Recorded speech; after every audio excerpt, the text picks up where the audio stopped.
A long time after God had created the world and made man and all the animals and birds, he noticed that people were no longer kind to each other and that they didn't obey God anymore. So he was angry.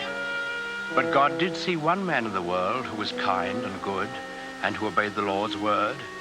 This man was Noah.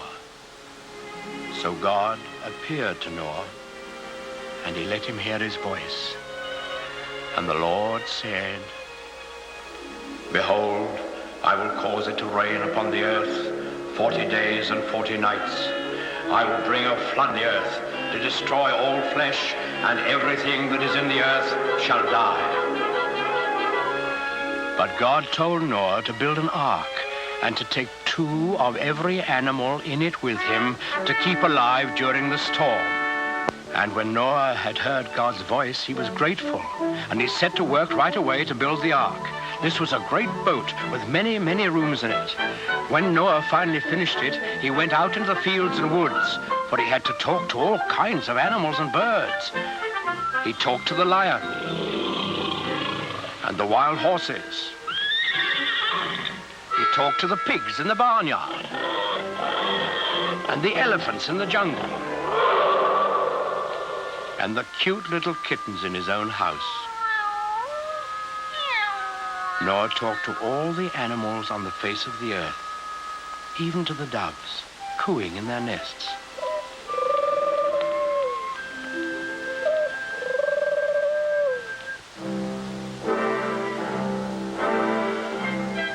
And Noah picked a mother and a father of each kind of animal and bird, and he told them to come to the ark.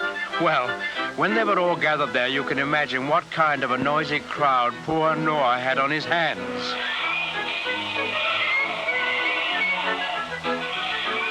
What with lions roaring and pigs squealing and monkeys chattering and hyenas laughing, well, it must have been noisier than a crowd of children on the annual Sunday school excursion.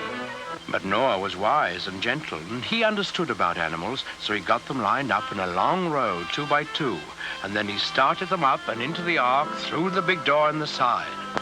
The bees were the last to go in,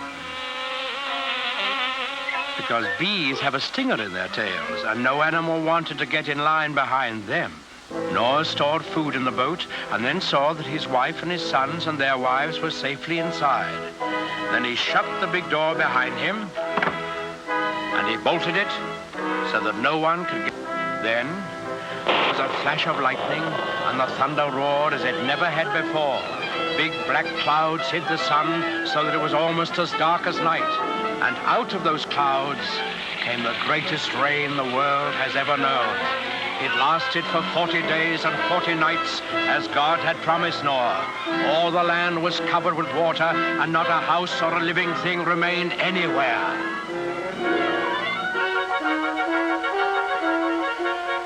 But Noah's ark floated on the surface of the waters, and he and his family and the animals who were in the ark with them were saved.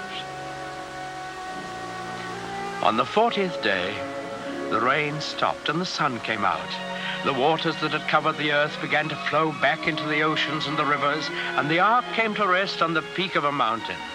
But Noah wasn't quite sure that there was enough dry land for all his animals to live on. So he took one of the doves and let it fly out of the window. In a little while, it came back, and in its beak, the dove carried the branch of an olive tree. Noah knew that this must be a sign from God that he had restored quiet and peace to the world. So he opened the door of the ark, and he and his family and all the animals came out on the dry land, and they praised God and thanked him. Then the Lord appeared again to Noah. He promised him that he would never again send a flood to destroy the earth. And he sealed that promise with a beautiful symbol, which he set in the sky for all of us to see. That symbol, the token of God's everlasting faith in man, is the rainbow.